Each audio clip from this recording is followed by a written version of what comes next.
Hi guys, I'm going to go through some stuff from this PowerPoint that we were supposed to do last week. And I got the feeling from our study guide review that a lot of you did not go through it. So I'm going to do some of that with you. We talked about the home front last week. I did this online. We talked about Rosie the Riveter and how the U.S. used propaganda to inspire the American people to pitch in and help out. I wanted to point out that that kind of thing has been happening lately. The president actually just signed an act forcing big manufacturers, specifically General Motors, to produce things that we need right now because our nation is in crisis. We are fighting the coronavirus. And so he has ordered General Motors to start producing ventilators and masks and things like that for our healthcare industry. And the president does have the power to do that, just like they did in World War II. They did it in World War II, of course, to make ammunition, tanks, all of those kind of things. So we're kind of seeing history being made here in that same way. All right, so we talked about the home front. We talked about the Japanese internment camps. We talked about the Tuskegee Airmen, and they were very important in World War II. They kind of showed people what African Americans could do, and they were a shining example of just how respected and amazing their contribution could be. All right. We talked about D-Day the other day.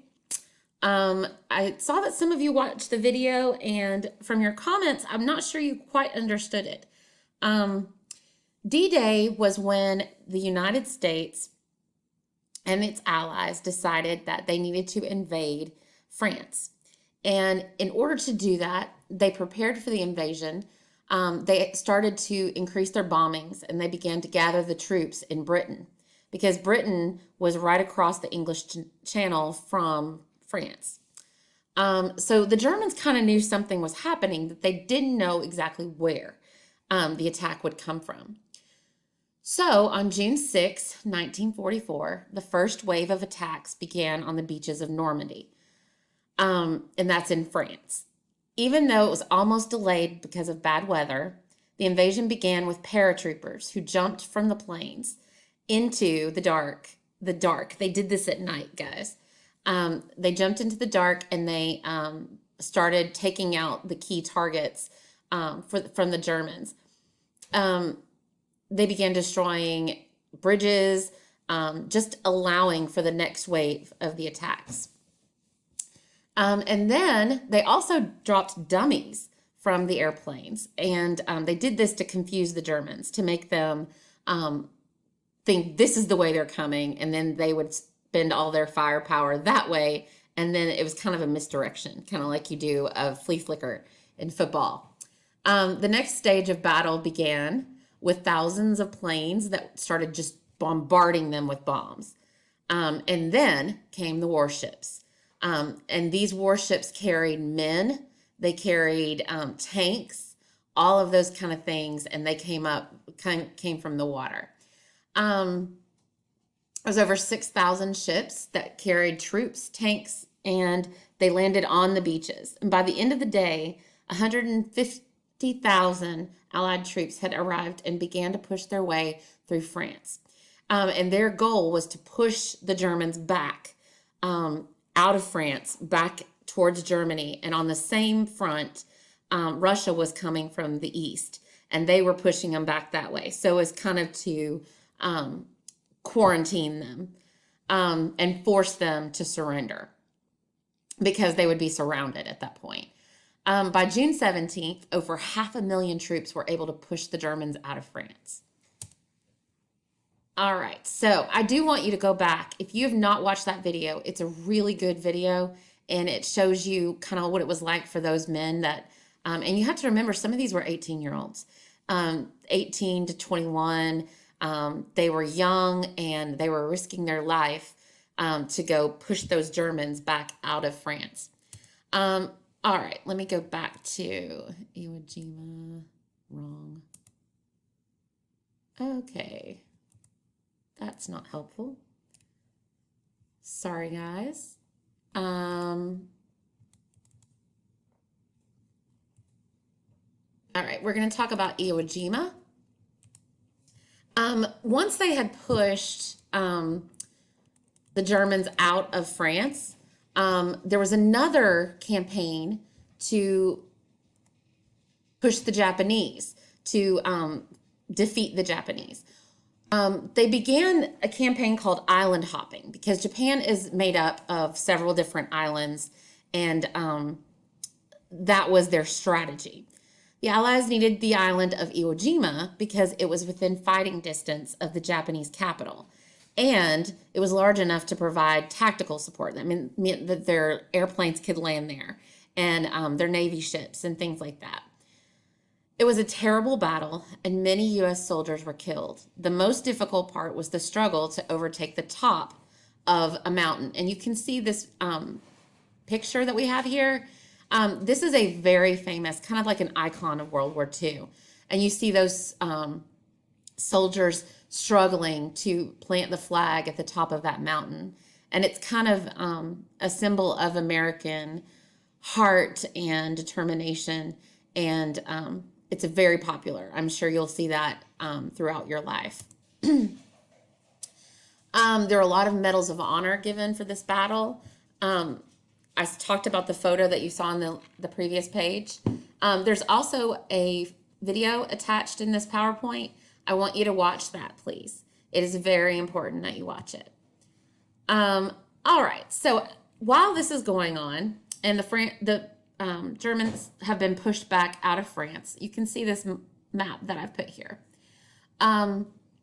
So Normandy, they landed on the beaches of Normandy. They pushed the Germans back out of France, back into Germany.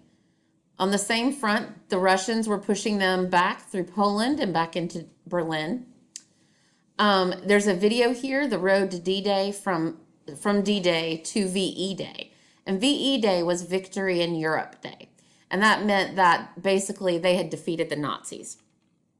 The US, Britain, and France pushed the Germans back. You can read all of this. The goal was to take Berlin. And once you take somebody's capital city, then that means the war's pretty much over. VE Day was a celebration. It was a huge celebration in Europe.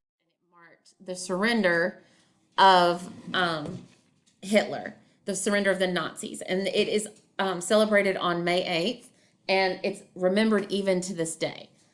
They still have celebrations throughout Europe for VE Day. And you can imagine, especially the people that were persecuted and caught in all of those concentration camps, that it's a big day of remembrance and celebration. All right. Then, after Europe was free, after the Nazis were defeated, we still had a problem with Japan. The Japanese kind of refused to give up. They were determined to keep fighting until the last man was standing. And you can see, I've got a document here it's just a copy, but it's a letter that Albert Einstein wrote to Roosevelt, who was the president at that time. He wrote it at the start of World War II about the dangers of Germany acquiring an atomic bomb. He wrote warning them that the Germans were close to developing this atomic bomb that could wipe out an entire country. So once Einstein warned Roosevelt, the Manhattan Project began. And this is actually very close to my heart because a lot of the Manhattan Project happened in Oak Ridge, Tennessee, which is where I'm from. There's a video here that you can watch, and it'll show you what they did. They built an entire city. The city of Oak Ridge was built just to develop the atomic bomb. And we started to develop it because of Einstein's letter to Roosevelt that the Germans were getting close. And so we wanted to be first to do it because if your enemy has a bomb, you want to have a bigger one. That's pretty much how things go. So once the bomb was developed, um, and Europe had been freed, we still had the Japanese, and they were still fighting, and the island hopping campaigns were still going on, and we were worried that this war was going to go on a lot longer. Once Truman was vice president when Roosevelt died, and so he assumed the office. And remember, Roosevelt had like 4 terms, so he was president for a really long time. So when Truman assumed office, he learned about the success of the Manhattan Project, and then he had a difficult decision to make. Allied forces occupied Okinawa and Iwo Jima. That was the Allies were us, the U.S. and Britain and France. They were intensely air bombing both cities, but Japanese refused to surrender. So his decision was, should he use that atomic bomb that they had developed, which would result in total destruction of a city and hundreds of thousands of deaths, of Japanese deaths. So he knew that it was going to take innocent lives, people who were just Japanese citizens who had nothing to do with the conflict, who probably wished the war would end and everything would go back to normal. So Truman had a decision to make. Should he take these innocent lives to stop this war, or should he risk 2 more years of war and hundreds of thousands of Allied casualties by planning another amphibious attack like D-Day? So I want you to think about the pros and cons for each course of action, because this was one of the great decisions that had to be made. And that shows you what presidents have to be able to think about. They have to weigh people's lives versus things like wars, and which way is going to take more lives, and which way is going to be more costly, and which way is going to are we going to be able to sustain. So I want you to think about that decision that Truman had to make, because trust me, that might be on the test. All right, so after the bombs were dropped, there were 2 bombs. One was bombed Hiroshima and one Nagasaki. Once Truman gave those orders and those bombs were dropped, 70,000 Japanese citizens were immediately vaporized. When I say vaporized, it's like disappeared. The radiation was that strong. And another 100,000 died later. So that means they lived through it, and then they died later of burns or radiation sickness. After that second bomb, Japan issued an unconditional surrender. That means we give up, we'll do whatever you want. There are no conditions, no treaties needed. We give up. Please stop bombing us. That's pretty much what Japan said. Years later, shadows are still burned into these buildings. Do you see this child here that was obviously playing jump rope when the bombs hit?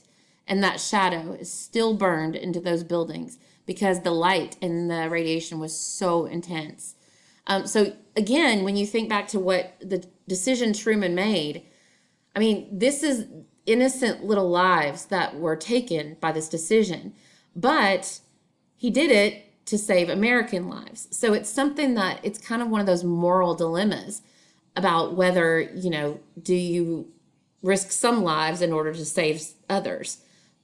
So I want you to think about the weight of that decision and what that meant for Truman. And then do you think he regretted it afterwards? Do you think he saw these shadows that were burned and all these people that died, and do you think he regretted it? I want you to really think about that, because that will be an essay on the test, I guarantee. All right, so then when the war ended, a treaty was established in Potsdam, Germany, and it included the countries who fought with Germany lost their land and were ordered to pay reparations. The U.S., Britain, and France disagreed with the Soviet Union over ideas of communism, and as a compromise, the city of Berlin was split into 4 quarters. But later, it became just east and west, and this led to the Cold War, which we're going to discuss next. The United Nations was established to keep the peace between countries. Truman appointed Eleanor Roosevelt as the first U.S.